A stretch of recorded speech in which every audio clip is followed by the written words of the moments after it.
ಓಂ ಶ್ರೀ ಸಾಯಿನಾಥಾಯ ನಮಃ. ಹೌದು, ಬಾಬಾರವರು ಶಿರಡಿಯ ನಿಷ್ಕಳಂಕ ಸಂತ. ಬಾಬಾ ಅವರ ಶೈಶವ ಮತ್ತು ಬಾಲ್ಯಾದಿಗಳು ನಿಗೂಢತೆಯಲ್ಲಿ ಮುಚ್ಚಿ ಹೋಗಿವೆ. ಇಂದು ಶಿರಡಿಯು ಭಾರತದ ಒಂದು ಪ್ರಖ್ಯಾತ ಕ್ಷೇತ್ರವಾಗಿದೆ. ಇದರ ಮಹಿಮೆಗೆ ಪ್ರಮುಖ ಕಾರಣರಾದವರು ಶ್ರೀ ಸಾಯಿಬಾಬಾರವರು. ಅವರು ಆತ್ಮಜ್ಞಾನಿಗಳಾಗಿ ಜೀವನ್ಮುಕ್ತರಾಗಿದ್ದರು. ಲಕ್ಷಾಂತರ ಭಕ್ತರು ಅವರನ್ನು ಶ್ರೀರಾಮಚಂದ್ರನಂತೆ ಮತ್ತು ಶ್ರೀಕೃಷ್ಣನಂತೆ ಅವತಾರ ಪುರುಷರೆಂದು, ಸಾಕ್ಷಾತ್ ಪರಬ್ರಹ್ಮ ಚೈತನ್ಯ ಸ್ವರೂಪರೆಂದು ಗೌರವಿಸುತ್ತಾರೆ. ಅವರ ಬಗ್ಗೆ ಅನೇಕ ಕಥೆಗಳಿವೆ. ಶ್ರೀ ವಿ.ಬಿ. ಕೇರ್ ಅವರು ಸಂಗ್ರಹಿಸಿರುವ ವೃತ್ತಾಂತವನ್ನು ವಿಶ್ಲೇಷಿಸಿದಾಗ ಬಾಬಾ ಅವರು ಯಜುರ್ವೇದಾಧ್ಯಾಯಿಗಳಾದ ಒಂದು ಬ್ರಾಹ್ಮಣ ದೇಶಸ್ಥ ಕುಟುಂಬದಲ್ಲಿ ಕ್ರಿಸ್ತಶಕ 1838ರಲ್ಲಿ ಮೊದಲನೆಯ ಮಗುವಾಗಿ ಜನಿಸಿದರು. ಅವರು ಇನ್ನೂ ಎಳೆಯ ಬಾಲ್ಯಾವಸ್ಥೆ ಇದ್ದಾಗಲೇ ಆ ಕುಟುಂಬದವರು ಅವರನ್ನು ಒಬ್ಬ ಫಕೀರನಿಗೆ ಕೊಟ್ಟು ಬಿಟ್ಟರು. ಆಗ ಅವರಿಗೆ 8 ವರ್ಷದ ಪ್ರಾಯ. ಶ್ರೀ ವಿ.ಬಿ. ಕೇರ್ ಅವರು ಸಂಗ್ರಹಿಸಿರುವ ಹೇರಳವಾದ ವೃತ್ತಾಂತದ ಪ್ರಕಾರ ಆ ಫಕೀರನು ಒಬ್ಬ ಸೂಫಿ ಪಂಥದವನಾಗಿದ್ದು, ಕಾಲಕ್ರಮದಲ್ಲಿ ಆತನೇ ಸಾಯಿಬಾಬಾರವರ ಸದ್ಗುರು ಸ್ಥಾನದಲ್ಲಿ ನಿಂತನು. ಶ್ರೀ ಕೇರ್ ಅವರು ಸಂಗ್ರಹಿಸಿರುವ ಈ ಮೇಲಿನ ವೃತ್ತಾಂತವನ್ನು ಬಿಟ್ಟರೆ ಸಾಯಿಬಾಬಾ ಅವರ ಮೊದಲ 30 ವರ್ಷಗಳ ಜೀವನದ ಬಗ್ಗೆ ವಿಶ್ವಸನೀಯ ಎನಿಸುವ ವೃತ್ತಾಂತವೇನೂ ಸಿಗದು. ಅವರಿಗೆ 30 ವರ್ಷ ವಯಸ್ಸಾಗಿದ್ದಾಗ ಅವರು ಶಿರಡಿಗೆ ಬಂದು ಅದನ್ನು ತಮ್ಮ ಕಾರ್ಯಕ್ಷೇತ್ರವನ್ನಾಗಿಸಿಕೊಂಡರು.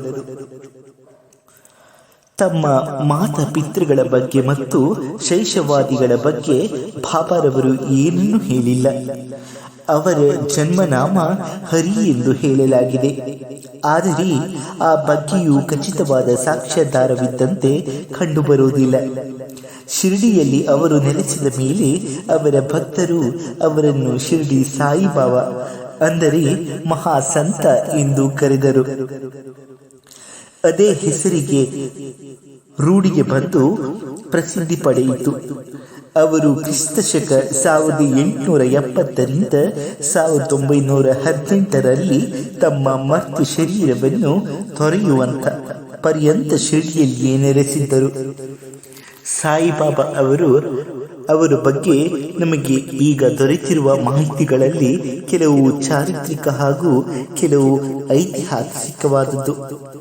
ಇದರಲ್ಲೂ ಸಿಂಹಪಾಲು ಭಕ್ತಜನರಿಂದ ಕರ್ಣಾಕರ್ಣಿಕೆಯಾಗಿ ಬಂದವು. ಚಾರಿತ್ರಿಕಾಂಶಗಳು ತಿಳಿಯಲಿಚ್ಛಿಸುವವರು ಸ್ವಾಮಿ ಶರಣ್ ಆನಂದರವರ ಸಾಯಿನಾಥ್ ಸೇ ಶರಣ್ ಎಂಬ ಗುಜರಾತಿ ಭಾಷೆಯ ಗ್ರಂಥವನ್ನು, ಬಿ.ವಿ. ನರಸಿಂಹ ಸ್ವಾಮೀಜಿ, ರಾಧಾಕೃಷ್ಣ ಸ್ವಾಮೀಜಿ ಮತ್ತು ರಂಗಸ್ವಾಮಿ ಪಾರ್ಥಸಾರಥಿಯವರ ಕೃತಿಗಳನ್ನು ನೋಡಬಹುದು. ಐತಿಹಾಸಿಕ ಗ್ರಂಥವನ್ನು ಓದಬೇಕೆನ್ನಿಸಿದವರು ಗೋವಿಂದ ರಘುನಾಥ ದಾಂಬೋಲ್ಕರ್ ಅವರ ಶ್ರೀ ಸಾಯಿ ಸಚ್ಚರಿತವನ್ನು ಓದಬಹುದು. ಬಾಬಾ ಅವರ ಜೀವನದ ಬಗ್ಗೆ ಅವರ ಆಪ್ತ ಸೇವಕನಾಗಿದ್ದ ಅಬ್ದುಲ್ಲಾ ಅವರು ಹೇಳಿರುವ ಅಂಶಗಳು. ಅಬ್ದುಲ್ಲಾ ಎನ್ನುವವನು 1889ರಿಂದ ಬಹುಕಾಲದವರೆಗೆ ತನ್ನ ಸಂತ ಗುರು ಬಾಬಾ ಅವರಿಗೆ ಬಹು ನಿಕಟವರ್ತಿಯಾಗಿದ್ದವನು. ಅವನು ಉರ್ದುವಿನಲ್ಲಿ ಬಾಬಾ ಅವರ ಬಗ್ಗೆ ಕೆಲವು ಮಾಹಿತಿಗಳನ್ನು ಬರೆದಿಟ್ಟಿದ್ದಾನೆ. ಅವು ಇನ್ನೂ ಪ್ರಕಟಗೊಂಡಿಲ್ಲ. ಅವನ ಪ್ರಕಾರ ಬಾಬಾರವರು ಇಸ್ಲಾಂ ಹಾಗೂ ಹಿಂದೂ ಪವಿತ್ರ ಗ್ರಂಥಗಳನ್ನು ಕರಾತಲ ಮೂಲಕ ವಾಹಿಸಿಕೊಂಡಿದ್ದರು. ಅವನು ಬಾಬಾ ಅವರನ್ನು ತನಗೆ ಮುರ್ಷಿದ್ ಅಂದರೆ ಗುರು ಎಂದು ಕರೆದಿದ್ದಾನೆ. ಅಬ್ದುಲ್ನಿಂದ ಬಂದಿರುವ ಮಾಹಿತಿಗಳ ವೃತ್ತಾಂತ ಹೀಗಿದೆ. ಅಬ್ದುಲ್ಲನು ಬಾಬಾರವರ ಚಿಂತನೆ, ಬೋಧೆ ಹಾಗೂ ಸಂದೇಶಗಳನ್ನು ಒಬ್ಬ ಪ್ರಾಥಮಿಕ ಶಾಲಾ ಉಪಾಧ್ಯಾಯರ ಮುಂದೆ ಹೇಳುತ್ತಿದ್ದನು. ಅಬ್ದುಲ್ಲನ ಕಥನದ ಪ್ರಕಾರ ಬಾಬಾ ಅವರಿಗೆ ಸೂಫಿ ತತ್ವವನ್ನ ಒಳಗೊಂಡಂತೆ ಇಸ್ಲಾಂ ಧರ್ಮದ ಸಮಸ್ತ ಅಂಶಗಳು, ಇಸ್ಲಾಂ ಸಂಸ್ಕೃತಿಯ ವಿಷಯವು ನಿಸ್ಸಂದೇಹವಾಗಿ ತಿಳಿದಿತ್ತು. ಅವರು ಕುರಾನ್ ಹಾಗೂ ಪ್ರವಾದಿ ಮಹಮ್ಮದರ ಜೀವನಗಾಥೆಗಳನ್ನು ಓದಿದ್ದರು. ಹಾಗೆಯೇ ನೀತಿ ಸಂಹಿತೆಯಾದ ಸುನ್ನ ಪರಂಪರೆಯ ಕರ್ಮಗಳಾದ ಹಡೀತ್, ಧರ್ಮಶಾಸ್ತ್ರವಾದ ಫಕ, ಶರಿಯತ್ ಮತ್ತು ತರೀಕತ್ ಇತ್ಯಾದಿಗಳನ್ನು ಆಗಿನ ಕಾಲದ ಎಲ್ಲ ಮುಸಲ್ಮಾನರಂತೆ ಅವರು ಓದಿಕೊಂಡಿದ್ದರು. ಓಂ ಶ್ರೀ ಗುರುಭ್ಯೋ ನಮಃ.